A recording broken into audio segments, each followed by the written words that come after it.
So what we want it to be is the all-knowing tool, the fastest way to know anything about your business. So the UP stands for unstoppable people. Right? We've got a little bit of experience and expertise in that area.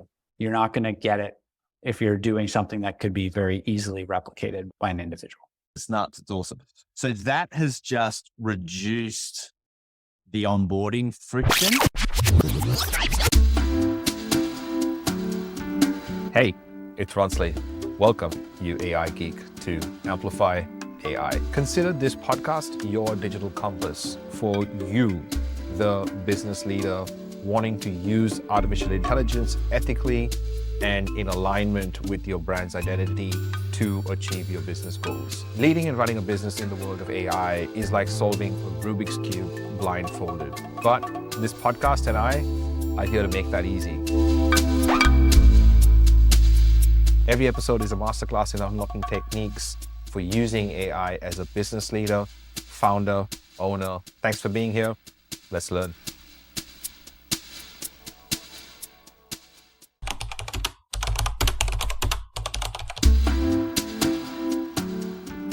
Let's get into the idea of Hawke AI and what does it do and how does it help business? We have two items. First off, the anomaly detection is we're monitoring and identifying when there are changes to your performance, A, alerting you to them, and then B, helping you take automated action on those. And we're using multivariate analysis. We think your expected range is between $50 and $70.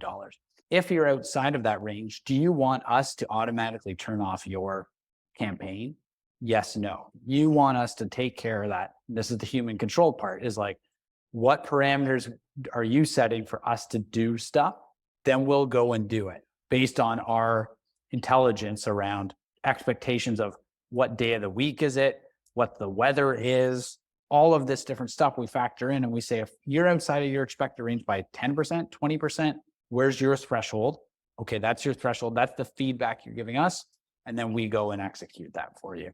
The other one is budget optimization. And that really comes into cross-platform. So just to give kind of a little bit of a geek session here, obviously the marketing platforms themselves, the ad platforms themselves are getting smarter in their own automation approaches, Google ads, meta ads, et cetera. But what's really been left is, where are you putting your dollars?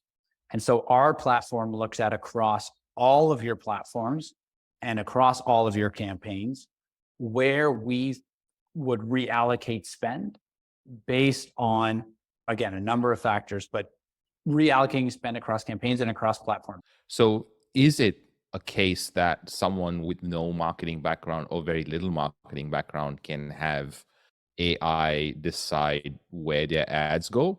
Is that fair to say? Yes. Like if somebody says what they do need to have is, for our platform at least, is they need to be spending some money. We can't create the money to start, and cross-platform. Like there needs to be enough sample size to do something with. And that's my point on learning and training and development. And it's just because of sheer data and size. And when you talk about use cases, there needs to be a scale for these AI platforms to work. You're not going to get it if you're doing something that could be very easily replicated by an individual. What is the future of Hawke AI? We've started to play with the content side in terms of feeding the results into a chat GPT or wherever. And when I say results, I mean giving the analysis or the sort of outcomes of your digital marketing based on what we're seeing in your results. We will feed back into generative AI content tools those results that will then spit out recommendations or next steps for the marketer to take. So right now, we started down this path. I would say candidly, we got partway there, but we're kind of like, well, if this is here and people are adopting it, how far do we go on our own versus partner up and use what is gaining traction on the broader market? Yeah. Generative AI give a suggestion on new content to put on that page. And then the generative AI would give that content. So that's where Hawke AI is heading in the next 6-12 months, is that input seed. And then longer term, then we're getting into, I'd say, almost connecting marketing with the rest of the business's ecosystem. I would love that kind of data. Let's talk about Atlas. What does it actually do now for the companies that are already on it? Yeah. So what we want it to be is the all-knowing tool, the fastest way to know anything about your business. So the UP stands for unstoppable people. So we want to make the people unstoppable and remove all the places that people do stop. I'm on a plane from Heathrow and I'm an entrepreneur. I suddenly have tons of questions, tons of ideas, and it's 2 a.m. and I don't want to bother anybody, but I don't want to wait. I want to know right now. Or asking these questions. I don't want to be stopped. And furthermore, I don't want everybody knowing what I'm thinking all the time. And everybody knows when I start asking questions and people start gossiping at the lunch table about what I might be thinking about, all those things. In the end, it's this all-knowing tool about everything that's going on in the business so that we're no longer stopping just to ask questions and get repetitive answers. And we're not going to like spend 20 minutes filling out a form that someone just sent us. We're going to take the form, feed it to the AI. It knows 99% of this information already. It's going to fill it back out for you and be like, sorry, I didn't know this field. This is such a killer. And we have to make a presentation. Presentations is like telling a story. It's comprehending information. We're going to focus on what our real core value is, and we're going to deliver on a real core value. We're going to make a whole lot more businesses actually possible. I'm an entrepreneur. I'm a serial entrepreneur. I've been, doing it with the IRS since I was 17 and doing it since I was like 5. And I want more businesses to even be possible because just so much more efficiency. And it's interesting how much less I think people are going to be able to work in 10, 15 years and still enjoy the same lifestyle just because of all this technology that we have coming our way. What is AIexpert.com? What is it right now? And what is your vision for it? The first thing is to kind of like jump onto a trend. And there are a lot of tools available to find out like what people are searching for and things like that. And then depending on your budget, you can start off with a $10 budget. Because we've invested in similar projects, we said, let's go with a premium domain name, right? We've got a little bit of experience and expertise in that area. So depending on where you start, you can start with $10, you can start with $1 million on the digital asset, depending on the size of the game or depending on what your exit plan is. So from the business model perspective is one, start with a trend that you're interested in, buy a good domain name, and then start building it as an authority website. Start getting really good content, start getting really good experts like yourself, podcasters, YouTubers, Instagrammers, people who want to be known in the AI space, right? Get them to start contributing to this network because it's not a one person's job. But the only way we can tackle that is by building a community. So first you build a community, you build authority with Google, you build that brand, you build that social following on social media, and then either you continue to grow this because it's generating revenue from affiliates, it's generating money from experts. There'll be a lot of people in the AI space who will be happy to pay money to be listed on AIexpert.com. Score App is an online quiz builder, which generate all the answers to these questions, which we can use as retargeting, which you can use to accelerate sales. Great strategy.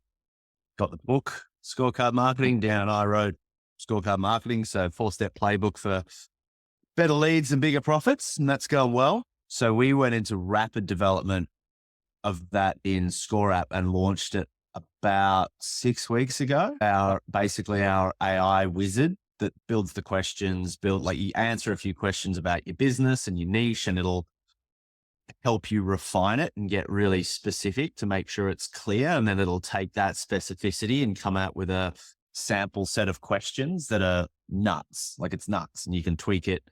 And then it'll write you the landing page based on that. And then you can tweak it and you just push publish and you're done. What used to take people days literally takes about 20 minutes from start to finish to publish. So that's just, diagnostic quiz. So and then it connects to the CRM, and your emails and communications can now be related to how they answered the questions, right? Which is hyper personalized. It's nuts. It's awesome. So that has just reduced the onboarding friction. I'm curious to hear what Axon J is actually doing. So what kind of service are you offering, or how does the business operate and merge these two concepts? We predict true behavior of companies based on their ecosystem, because companies are giving signals online. And after the COVID, there's a data drift. There's so much data online. So every company is giving signals online. And basically what we're doing is we're saying, look, who am I to decide what is important to my customer?